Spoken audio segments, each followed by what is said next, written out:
네, 반갑습니다. 오늘은 운동은 약이다 13번째 운동과 골밀도의 관계에 대해서 말씀드리겠습니다.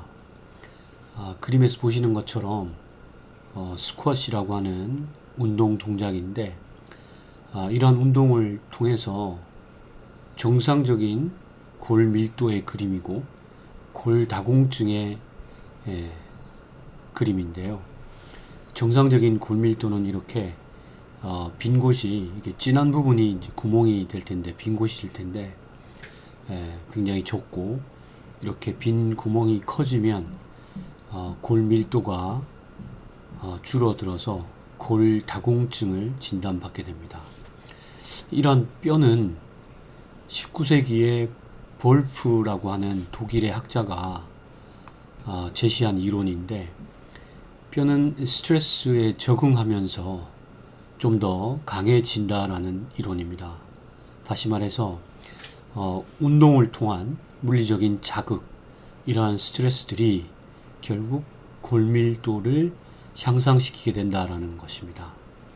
그래서 뼈의 특성은 외부로부터의 어떤 스트레스로 인해서 적응하면서 좀 더 강해지고 밀도가 높아진다라고 생각하면 되겠습니다. 우리가 일반적으로 골절이 되면 깁스를 하고 뼈가 붓게 되면 이 붓는 부위를 엑스레이로 찍어 보면 과보상으로 인해서 좀 더 이렇게 두꺼워지는 그러한 현상을 볼 수가 있는데 마찬가지 이 뼈는 운동을 통해서도 그 스트레스에 적응을 통해서 강해진다라고 볼 수가 있겠습니다. 운동이 골밀도에 어떤 기전으로 영향을 줄 수 있는가를 보면 우리 뼈는 조골세포와 파골세포가 뼈의 재생성 과정에서 재형성 과정에서 서로 균형을 이루어 가지고 뼈의 밀도를 유지하게 되는 항상성을 유지하게 되는데 운동을 하게 되면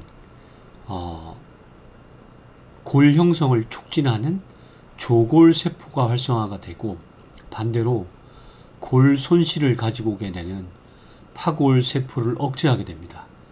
이러한 기전으로 운동을 통해서 결국 골 밀도를 높일 수가 있는 것입니다. 그림에서 보시는 것처럼 질병관리청에서 발표한 자료인데 인간은 나이가 들에 따라 30대를 기점으로 서서히 이제 골밀도가 다시 낮아지는 그러한 경향을 보이게 되는데 특히 여성은 폐경기 이후에 급격하게 떨어져서 여기 노란색 진하게 표시되어 있는 부분이 골절역치라고 해서 요 정도의 이상은 유지를 해야 우리가 일반적인 활동에서 골절이 일어나지 않는데 물론 이제 큰 충격이나 사고로 인해서는 그 골절이 일어날 수 있겠지만 일반적인 활동에서는 뼈는 골절이 쉽게 일어나지는 않습니다. 그런데 이러한 수준의 골밀도가 감소하게 되면 그림에서 보시는 것처럼 골다공증처럼 뼈의 밀도가 낮아져서 골절이 쉽게 일어나는 특히 노인들의 낙상으로 인한 골절이 이러한 이유에서 일어나는 것입니다. 그렇다면 운동은 어떤 운동들이 좋은가? 첫 번째, 골밀도 향상을 위해서는 체중 부하 운동이 추천이 됩니다. 체중 부하 운동이라 함은 웨이트를 본인의 체중을 이용한 웨이트 베어링 엑서사이즈라고 하는데 일반적인 걷기, 조깅, 등산처럼 본인의 체중을 이용해서 하는 운동들도 골밀도에 긍정적인 영향을 주고 두 번째는 저항성 운동인데요.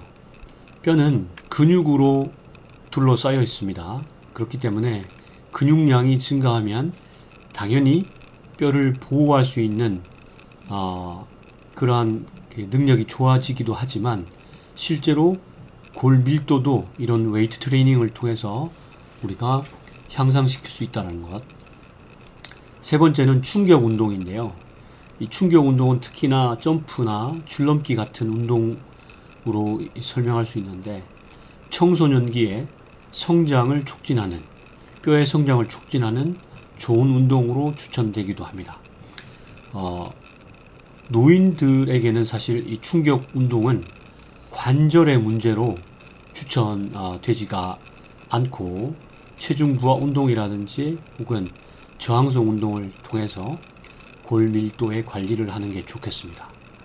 참고로 수영이라든지 자전거 타기 같은 체중을 이용하지 않는 운동은 실제로 선행 연구에서 보면 골 밀도에는 효과적인 영향을 줄 수가 없다 하지만 분명한 건 수영과 같은 자전거 타기와 같은 체중을 이용하지 않는 운동도 심폐 체력을 향상시키기 때문에 간접적으로 이 체중 부하 운동이라든지 저항성 운동을 좀 더 잘 할 수 있도록 도움을 주는 체력을 향상시키게 되는 것입니다.